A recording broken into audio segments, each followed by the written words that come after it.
Selamat siang teman-teman.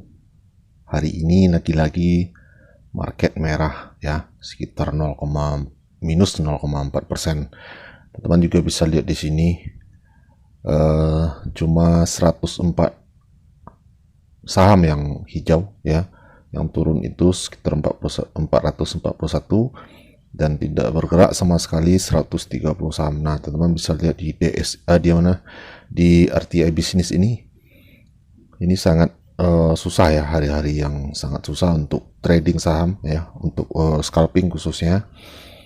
Buat teman-teman yang baru masuk ke dunia saham dan mencoba untuk scalping, ini harus berhati-hati teman ya, dengan kondisi market seperti ini.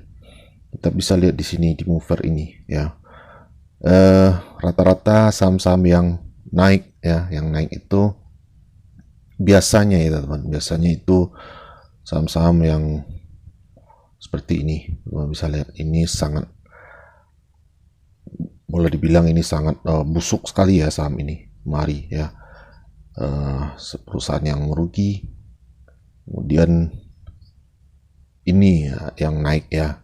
Jadi pertanyaannya mungkin seperti ini, kenapa sih saham-saham yang naik tinggi itu biasa rata-rata itu adalah saham gorengan?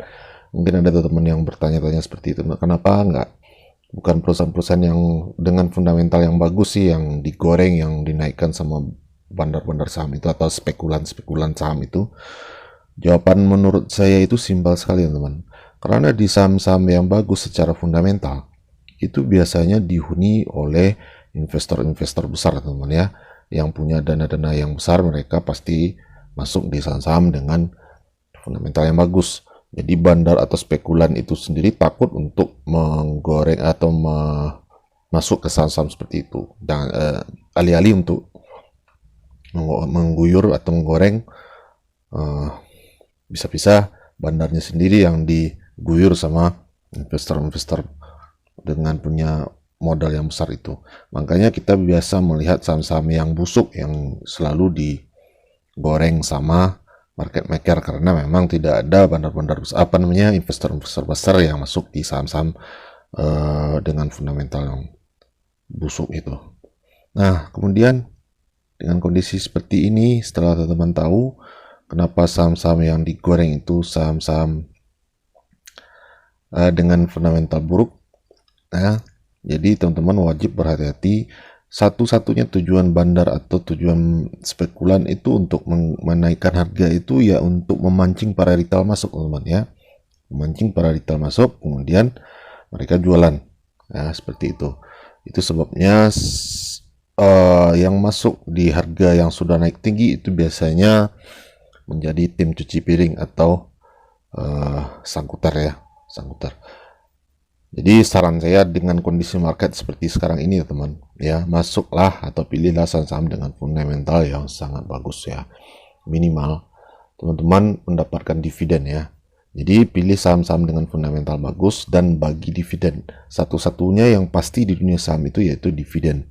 Teman-teman bisa mencari saham-saham apa saja sih yang membagikan dividen yang rutin setiap tahunnya, bahkan ada 2 kali dalam setahun. Nah, saya ada beberapa video yang sudah merangkum saham-saham yang mempunyai dividen yang bagus dengan fundamental yang bagus dan kenaikan laba yang juga bagus. Teman bisa cek sendiri. Di video sebelumnya ada 19 saham, bahkan nanti ada beberapa saham lagi yang akan kita update. Teman bisa pilih sendiri nanti bagaimana atau saham-saham apa saja yang cocok buat teman. Ini bukan bermaksud untuk meragukan atau tidak masalah pro kontra ya, bukan. Saya hanya kontra sama scalper. Saya sendiri juga scalper teman-teman, saya sendiri juga trading saham. Tapi dengan kondisi seperti ini sebaiknya teman-teman yang baru yang belum paham tentang trading ya atau scalping khususnya, sebaiknya teman-teman harus hati-hati sekali ya. Tidak semua saham yang naik itu dengan kondisi fundamental yang jelek ya teman. Salah satunya bisa kita lihat di sini, PBNS ini termasuk saham yang lumayan bagus ya.